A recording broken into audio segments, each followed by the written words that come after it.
Kay Logsdon, Director of Applications for CultureWaves. And I'm Locke Hilderbrand, Chief Insights Officer for CultureWaves. And today, we're going to talk about brainstorming.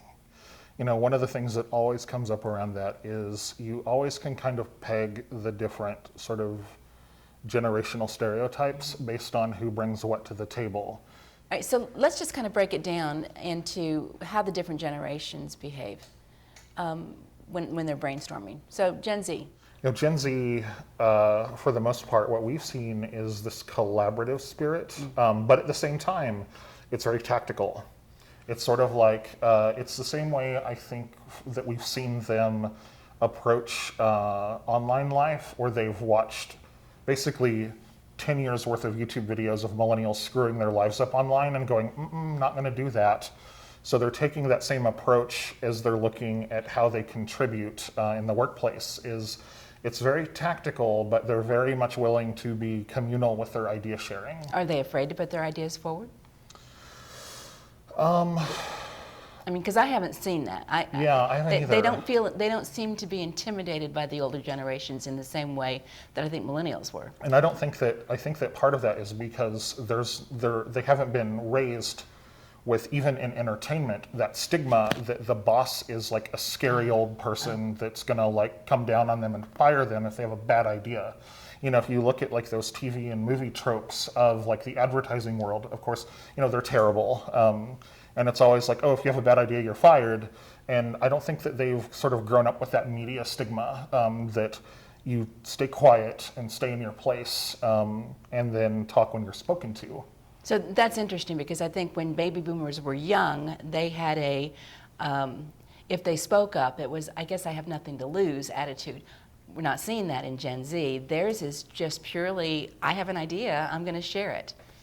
Versus, you know, the millennial mindset of, this is my idea, and I think it should go through because it's my idea. Mm-hmm. You know, there's something, and I know that we have both had to sort of battle that, both internally as well as with clients, where, well, just because it's your idea doesn't mean it's awesome. Yeah. You know, you have to have a reason for that idea to exist. But it doesn't mean it's awful either, no. Because what millennials have not always learned to do in brainstorming is substantiate their idea. And so they put the idea forward, and it's all in their head, but they're just not able to articulate it or haven't learned the mechanisms to articulate it. So if millennials could better explain where that idea came from, where they're going with it, what they think the possibilities are, rather than just say this, and they own every detail about it, then they might have more success. And then looking at Gen X and that idea that their ideas are like finite, like down to the sentence structure on the paper, and it goes so deep and so narrow that there's a level of broadness that it misses, because it's always so targeted. Yeah, Gen X is the one that wants the agenda ahead of time so they can plan out what they're supposed to bring, and they already have their ideas thought of. And they're already written down. And are very, very specifically written down, and they read from the paper when they give them to you. Yep, I've seen that. I mean, we've seen that trick numerous times where you go in and they have like a book of Post-it notes, and there's like this mysterious section at the back that's very loose, and they're trying to just kind of hold it, and then they just wait and slide them underneath. And it's not that they're not prepared. They are. They're very prepared. The problem is that sometimes they miss the point of the brainstorming session, and they miss that originality of idea that often comes from playing off other people's ideas. Because they treat it like homework. Okay, so boomers, you tell me. Boomers. You know, and I think it's that idea of, we're going to have a monstrous stack of stuff and just sort of like rapid fire through it and then see where it sticks. But the thing that I've seen again and again, especially leading these big ideation sessions, is sort of that like idea 1, 2, 3, 4, 50, 60, 70, 80, I'm out, I'm done. And surely one of those is okay. And surely one of them's okay. Yeah. But it's like they've got the ideas out there and it's time to go. Yeah. So it's interesting because each one of them has a strength and a weakness. And I don't think people take the time to kind of like orchestrate those together and set up some parameters and ground rules for how to ideate together. So what should businesses do?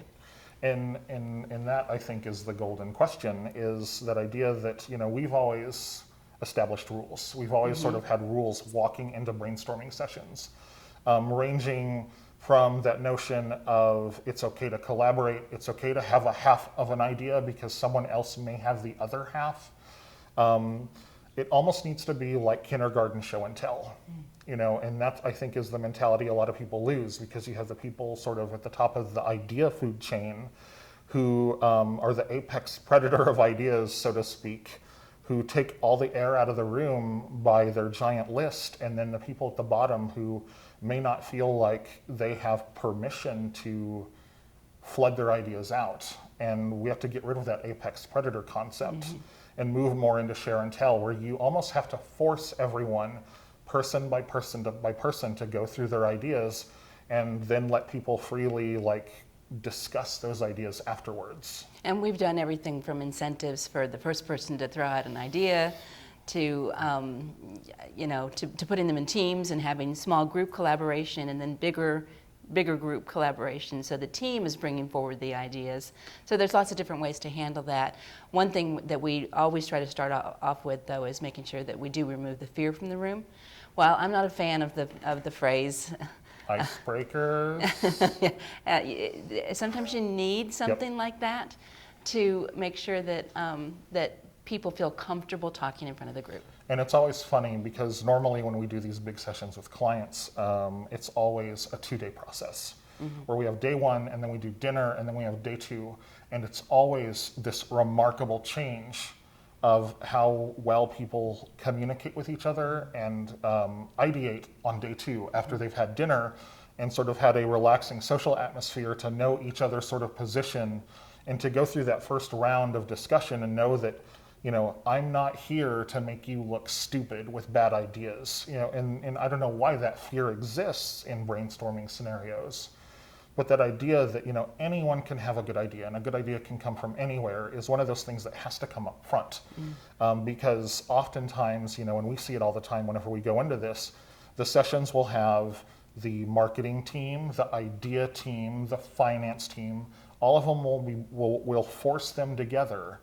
And the 3 of them that aren't, sort of idea-centric in their jobs are afraid, well, my ideas aren't going to be good because I don't make my money off of making ideas. But at the same time, some of the most creative ideas never get moved forward because they're not financially feasible. Right. And so when you can get all of those thoughts in the room together, then you have a successful brainstorming session, and you can actually come out with some ideas that will get moved forward and that can actually be enacted on.